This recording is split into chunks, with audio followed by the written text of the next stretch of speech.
Hi friends, welcome to London Tamil kitchen. இன்றைக்கு நான் carat பணியார ரெசிபியோடு வந்திருக்கிறேன். இதை கரட் வாய்ப்பனண்டும் சொல்லுறவ பார்க்க அப்படியே பனங்காய் பணியாரம் மாதிரி தான் இருக்கும், ஆனால் டேஸ்ட்டில் கொஞ்சம் டிஃப்ரெண்ட் இருக்கும். கரட் வாய்ப்பன் எப்படி செய்கிறோன்னு சொல்லி பார்ப்போம் வாங்க. கரட் வாய்ப்பன் செய்ய தேவையான பொருட்கள்: 250 கிராம் சீனி, 1 teaspoon vanilla, 300 gram self raising flour. நீங்கள் ஆல் பர்பஸ் ஃப்ளவர் யூஸ் பண்ண போகிறீங்கன்னு சொல்லி சொன்னால் அதோட 1 டீஸ்பூன் பேக்கிங் பவுடர் ஆட் பண்ணணும். 200 கிராம் அவித்த கோதுமை மா, 1/4 டீஸ்பூன் அல்லது அதை விட குறைஞ்சளவு உப்பு, 1/2 கிலோ கரட் எடுத்து வச்சிருக்கிறேன். கரட்டின் வெளிப்பக்கத்தை சீவி எடுக்கணும். கரட்டை கழுவி வச்சிருக்கிற கரட்டை சின்ன நாவட்டி எடுக்கணும். ஆகலும் சின்ன நாவட்ட தேவையில்லை, ஓரளவு சின்ன நாவட்டி எடுக்கணும். வெட்டி எடுத்தால் தான் குயிக்க ஆவியும் கரட்டுக்கு மட்டம் அணிக்கக்கூடியதாக தண்ணி விட்டுருக்கிறேன். அடுப்பை ஆன் பண்ணி மீடியம் ஹீட்டில் விட்டுருக்கிறேன். கரட் மசியத்தக்கதாக அவிச்சு எடுக்கணும். இப்போ கரட் நல்லா அவிஞ்சு வந்துட்டுது. நைப்பால் குத்தி பார்க்க ஈஸியாக நைஃப் போகக்கூடிய மாதிரி இருக்கும். அடுப்பை பண்ணுறேன். கரட்டை கொஞ்சம் நேரம் ஆற விட்டுட்டு கிரைண்டரில் அரைச்செடுக்கணும். கரட் இப்போ ஆறிட்டுது. கிரைண்டர் கப்புக்குள்ளே போடுறேன். அவிச்ச தண்ணியோடையே தான் நாங்கள் போடணும். கரட் அவிக்க தண்ணி வத்திட்டுதுன்னு சொல்லி சொன்னால் நீங்கள் மில்க் அல்லது வார்ம் வாட்டர் விட்டு அரைச்செடுக்கலாம். கரட்டோட சீனியையும் போட்டு அரைச்செடுக்கணும். கரட்டையும் சீனியையும் இப்படி நல்ல ஸ்மூத்தாக அரைச்செடுக்கணும்.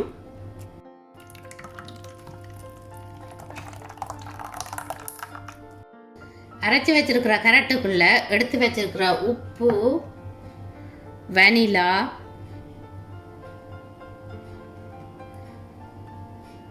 மாவை கொஞ்சம் கொஞ்சமாக போட்டு மிக்ஸ் பண்ணணும்.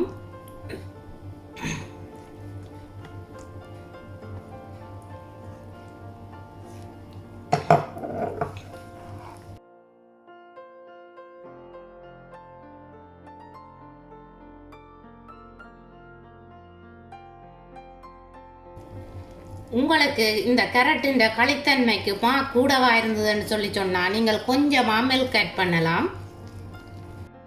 கரட் பணியாரத்துக்கு குழச்சி வச்சுக்கிற மா இப்படி நாங்கள் கையால் போட ஈஸியாக இருக்கணும். இது கொஞ்சம் திக்காக இருக்குது, அதால் 2 டேபிள் ஸ்பூன் மில்க் விட்டு குழச்செடுக்கிறேன். நீங்கள் உங்களுக்கு தேவையான அளவு மில்க் அல்லது தண்ணி விட்டு இந்த மாவை சரியான பதத்துக்கு குழச்செடுக்கலாம். மா கொஞ்சம் தண்ணித்தன்மையாக இருக்கணும். காட்டாக இருந்ததுன்னு சொல்லி சொன்னால் கரட் பணியாரம் காட்டாக இருக்கும். மில்க் விட்டு குழச்சா பிறகு இப்படி ஈஸியாக போடக்கூடிய மாதிரி இருக்குது. கரட் பணியார மாவை மூடி மூடி 1 ஹவர் ஊற விடுறேன். 1 ஹவர் ஆச்சு. மா இப்படி வந்திருக்குதுன்னு பார்த்தீங்களா? இனி கரட் பணியாரத்தை பொரிச்செடுக்கணும். அடுப்பை ஆன் பண்ணி மீடியம் ஹீட்டுக்கும் லோ ஹீட்டுக்கும் இடையில் விட்டு எண்ணெயை கொதிக்க வச்சுருக்கிறேன். தண்ணியில் கையை நனைச்சிட்டு இந்த மாவை கிள்ளி சூடான எண்ணெய்க்குள்ளே போடணும்.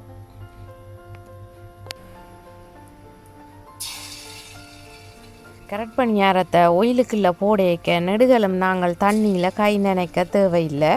கரட் பணியாரமா எங்களோட கையில் ஸ்டிக் பண்ணினா மட்டும் நாங்கள் தண்ணியில் கையை நனைச்சிட்டு மாவை கிள்ளி போடலாம்.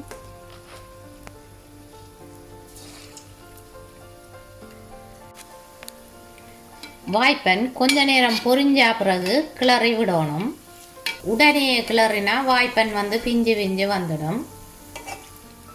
நல்ல பொன்னிறமாக பொரிச்செடுக்கணும். நீங்கள் பொரிச்சா பிறகு வாய்ப்பன் நடுவில் பொரியாமல் களி மாதிரி மாவாக இருந்ததுன்னு சொல்லி சொன்னால் நீங்கள் அடுப்பின் ஹீட்டை குறைச்சிட்டு பொரிக்கணும்.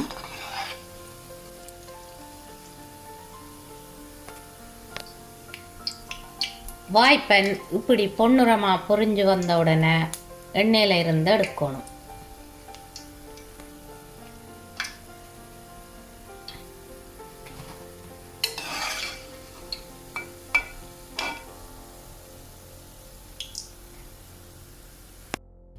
இந்த கேரட் பணியாரத்தை சுட சுட சாப்பிட்றத விட நல்லா ஆறுனா பிறகு சாப்பிடத்தான் நல்ல டேஸ்ட்டாக இருக்கும். அதை விட நீங்கள் அடுத்த நாள் இதை வச்சு சாப்பிட்டீங்களான்னு சொல்லி சொன்னால் ரொம்ப டேஸ்ட்டாக இருக்கும். நீங்கள் ட்ரை பண்ணி பாருங்க.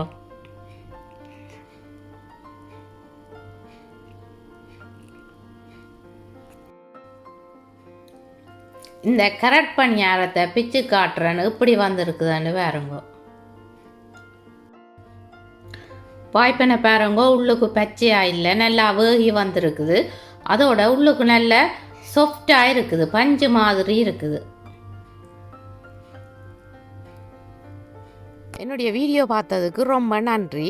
நீங்களும் இந்த கேரட் பணியாரத்தை ட்ரை பண்ணி பார்த்து எப்படி வந்தேன்னு சொல்லி எனக்கு கமெண்ட் போடுங்க. மீண்டும் இன்னும் ஒரு அமேசிங்கான ரெசிபியில் உங்களை சந்திக்கும் வரை உங்களிடமிருந்து விடைபெறுவது உங்கள் மதி. பாய்.